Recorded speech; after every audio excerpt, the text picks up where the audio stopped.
जय श्री राधा कृष्ण। ओम नमः शिवाय। ओम में ही आस्था, ओम में ही विश्वास, ओम में ही शक्ति, ओम में ही सारा संसार। ओम से ही होती है अच्छे दिन की शुरुआत। इसलिए बोलो ओम नमः शिवाय, ओम नमः शिवाय। सावन का पवित्र महीना शुरू होने वाला है।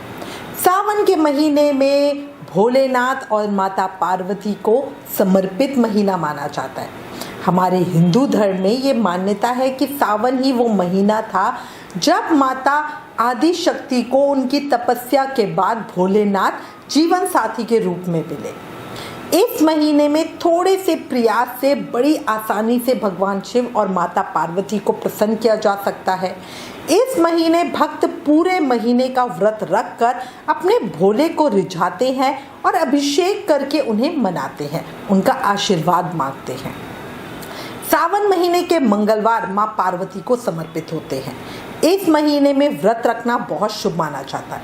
हालांकि जब हम सावन के महीने में व्रत रखना शुरू करते हैं तो क्या करें और क्या ना करें के बारे में कुछ बातें हैं जिन्हें हमें शुरू में ही ध्यान में रखना चाहिए और जानना चाहिए। तो आज इस वीडियो में हम इसी विषय पे चर्चा करते हैं कि सावन के महीने में क्या करना चाहिए, क्या नहीं करना चाहिए और किन बातों का ध्यान रखना चाहिए। बहुत सारी जानकारी एक ही वीडियो में मिलेगी, इसलिए प्लीज़ वीडियो लास्ट तक ज़रूर देखना। अगर चैनल पर नए हो तो चैनल सब्सक्राइब करना। आने वाले व्रत त्योहारों का रिमाइंडर, रोज़ का पंचांग और राशिफल अपने फ़ोन पर पाने के लिए व्रत लिखकर 9821025751 पर व्हाट्सएप मैसेज करना। अब चर्चा शुरू करते हैं। श्रावण मास भगवान शिव का प्रिय मास है।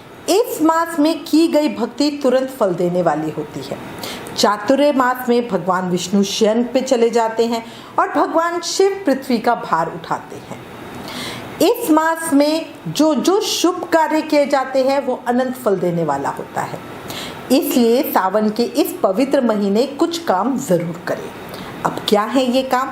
तो देखो, भगवान शिव द्वारा वर्णित श्रावण मास महत्तम की कथा जरूर सुने। भगवान शिव स्वयं साधक की रक्षा करते हैं, उनके मन की इच्छा पूरी करते हैं, संचित पापों का नाश करते हैं। श्रावण मास का महत्तम हमें स्कंद पुराण और शिव पुराण में मिलता है। हमारे चैनल पर हम रोज सावन के महीने में एक चैप्टर डालेंगे, उसको आप जरूर सुनिएगा। दूसरा है, शिव पुराण में लिखा है कि अगर कोई व्यक्ति सोमवार के दिन, प्रदोष वाले दिन, शिवरात्रि को या श्रावण मास में किसी भी दिन अथवा शिव योग वाले दिन 5 या अधिक बिल्व वृक्षों का रोपण करता है और उनका नियमित पालन करता है तो उसे शिवलोक की प्राप्ति होती है। अगर इन वृक्षों को कोई भी मनुष्य शिव मंदिर में या मंदिर के समीप लगाता है तो निश्चय ही वो कोटि पुण्यों का भागीदार होता है और उसे और उसके परिवार पर भगवान शिव की असीम अनुकंपा मिलती है। तीसरा है, मान्यता है शिव आराधना से इस महीने में बहुत विशेष फल मिलता है। तभी इसी महीने में सभी ज्योतिर्लिंगों की विशेष पूजा अर्चना और अनुष्ठानों की बहुत प्राचीन और पौराणिक परंपरा रही है। रुद्राभिषेक के साथ साथ महामृत्युंजय का पाठ तथा काल सर्प दोष निवारण की विशेष पूजा भी महाफलकारी रहती है। ये मास वो मास है जिसके लिए कहा जाता है कि जो मांगोगे वो मिलेगा, क्योंकि भोलेनाथ सबका भला करते हैं। फोर्थ है, मनुष्य को चाहिए कि श्रावण मास में नियम पूर्वक नक्त व्रत यानी पूरे महीने एक समय भोजन करे। इसे नक्त व्रत कहते हैं। और पूरे महीने रोज रुद्राभिषेक का नियम भी ले, बहुत अच्छा रहता है। अगला है, अपनी किसी प्रिय वस्तु का इस महीने में त्याग कर देना चाहिए। जो आपको बहुत अच्छी लगती है वो आप छोड़ सकते हैं। अच्छा, इसके अलावा आप भगवान शिव की पूजा फूलों से, फलों से या बिल्व पत्र से विशेष पूजा करना चाहिए। 1 करोड़ शिवलिंग बनाना चाहिए और ब्राह्मणों को भोजन कराना चाहिए, महाफलकारी होता है। इसके अलावा भूमि पर सोएं और पूरे महीने ब्रह्मचर्य का पालन करें और सत्य बोलें। इस महीने को बिना व्रत के कभी भी व्यतीत नहीं करना चाहिए। फलाहार या हविष्य अन्न ग्रहण करना चाहिए, पत्ते पर भोजन करना चाहिए। व्रत करने वाले को चाहिए कि इस महीने में शाक पूरी तरह से छोड़ दे, बहुत बहुत अच्छा होता है। अच्छा, इसके अलावा सदाचार का पालन करें, भूमि पर सोएं और रोज स्नान करें जल्दी सुबह ब्रह्म मुहूर्त में उठकर। इससे मनुष्य जितेंद्रिय होता है और उसका मन एकाग्र हो जाता है, और जो शिव जी की रोज पूजा करता है वो तो महापुण्य का भागीदार बनता है। इस महीने में किया गया यज्ञ होम बहुत जल्दी फलीभूत होते हैं और मन की इच्छा को पूरा करने वाले बनते हैं। इस महीने के हर सोमवार को शिवलिंग पर कुछ विशेष वस्तुएं अर्पित की जाती है, जिसे शिव मुट्ठी कहते हैं, जिसमें पहले सोमवार को कच्चे चावल 1 मुट्ठी डालते हैं, दूसरे सोमवार को सफ़ेद तिल 1 मुट्ठी, तीसरे सोमवार को खड़े मूंग 1 मुट्ठी, चौथे सोमवार को जौ 1 मुट्ठी, 5वें सोमवार को सत्तू 1 मुट्ठी चढ़ाया जाता है, और अगर 5 सोमवार ना हो तो आखिरी सोमवार को 2 मुट्ठी भोग अर्पित किया जाता है। अच्छा, श्रावण महीने में एक बिल्व पत्र से शिव अर्चना करने से 3 जन्मों के पाप नष्ट हो जाते हैं। तो वैसे तो हमारे देखो कितने करोड़ जन्म हम ले चुके हैं, इसीलिए कहते हैं कि रोज जाके 5 बिल्व पत्र तो जरूर ही अर्पित करो। एक अखंड बिल्व पत्र अर्पण करने से कोटि बिल्व पत्र चढ़ाने का फल मिलता है। शिव पूजा में शिवलिंग पर रुद्राक्ष अर्पित करने का भी विशेष फल और महत्व होता है, क्योंकि रुद्राक्ष भगवान शिव के नयन जल से प्रकट हुआ है, इसी कारण शिव को बहुत प्रिय भी है। भगवान शिव की पूजा अर्चना करने के लिए महादेव को कच्चा दूध, सफ़ेद फल, भस्म, भांग, धतूरा, सफ़ेद कपड़े बहुत प्रिय हैं, वो अर्पित करें। शिव भक्त अपने इष्ट को पूरे श्रद्धा भाव से गंगा जल का अभिषेक करते हैं। बेल पत्र, धतूरा जो भगवान शिव को प्रिय है पूजन सामग्री, वो चढ़ाते हैं। सावन मास में भगवान शिव को प्रसन्न करने के लिए श्रद्धालु मंत्रों के साथ रुद्राभिषेक भी करवाते हैं। ऐसी धारणा है कि श्रद्धा भाव और साफ मन से जो भी व्यक्ति भगवान शिव की पूजा इस महीने में करता है, भोलेनाथ उनके सभी पापों से उन्हें मुक्त कर देते हैं और मन की इच्छाएं पूरी करते हैं।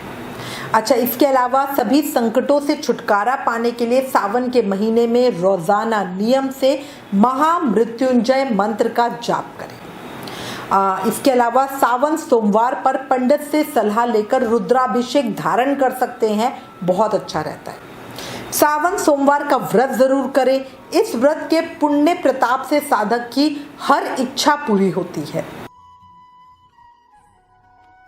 सावन में कुछ काम हमें गलती से भी नहीं करने चाहिए, क्योंकि उनका बहुत भारी दंड हमें भोगना पड़ता है। अब क्या है वो काम? पहला तो है सावन मास में मांसाहार भोजन, मतलब मांस, मदिरा, मछली, अंडे, शराब वगैरह इनका सेवन पूरी तरह वर्जित है। सादा खाना बिना प्याज लहसुन का ही खाना चाहिए। कई लोग जो नॉनवेज नहीं खाते वो सावन में बिना प्याज लहसुन के खाने का नियम लेते हैं, ये भी बहुत अच्छा होता है। सावन के महीने में अदरक, लहसुन, प्याज, बैंगन, मसूर की दाल, हरी पत्तेदार सब्जियां, कटहल और मूली खाना भी मना किया गया है। ये सब चीज़ें खाने से हमें बचना चाहिए। सावन के महीने में दूध पीने से भी बचना चाहिए, क्योंकि सावन में दूध से शिव जी का अभिषेक करना अच्छा माना जाता है, बट पीना वर्जित किया गया है। सावन में अगर आप सोमवार का व्रत रखते हैं तो भूलकर भी बीच में व्रत ना तोड़ें, क्योंकि संकल्प से जो हम व्रत करते हैं उसको पूर्ण करना ही चाहिए। अगर आप पूरे दिन का व्रत नहीं कर सकते हो तो एक समय फलहार खाकर भी व्रत कर सकते हैं, नॉर्मल खाने से भी व्रत कर सकते हैं। सावन के महीने में दाढ़ी वगैरह नहीं बनवाने चाहिए, बाल नहीं कटवाने चाहिए। सावन के महीने में घर में शांति का माहौल रहे, खुशहाली रहे, लड़ाई झगड़ों से दूर रहना, मन मुटाव से, बहस से, इन सब चीज़ों से दूर रहना। धार्मिक मान्यता के अनुसार सावन के महीने में किसी भी व्यक्ति को अपने शरीर पर तेल नहीं लगाना चाहिए। सावन के इस पवित्र महीने में तेल का दान करना शुभ माना जाता है। सरसों का तेल, तिल का तेल और तेलों से बनी चीज़ों से भी बचना चाहिए।